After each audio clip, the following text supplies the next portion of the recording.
তো hello guys, অনেকদিন পর তোমাদের কাছে আমার নতুন একটা ব্লগ নিয়ে আসা। কারণ আমি কাজ করতে এসে জানো কী কাজ করতে এসেছি, ফায়ারলাইন কাজে প্রচণ্ড পরিমাণে এখন কাজের চাপ চলছে। তো সেই কারণে কাজটা ঠিকভাবে করা হচ্ছে না গো। তো ব্লগ করার খুব ইচ্ছে আমার, তোমাদেরকে শো করা, পাবলিককে দেখানো যে কেমনভাবে কী কাজ।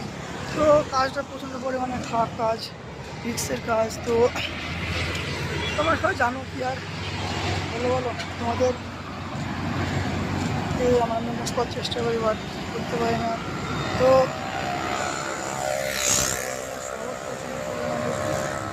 শহর, তো বাংলারে অনেক রকম মানুষ দেখা যায়, বাঙালি, হিন্দি, কানাডা, বিভিন্ন রকমের মানুষ।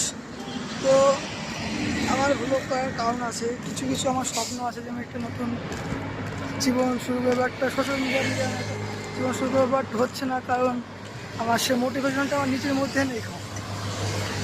কে বলো বলো। তো মাশরুম যাচ্ছি, তো দেখা যাক, যাওয়া যাক।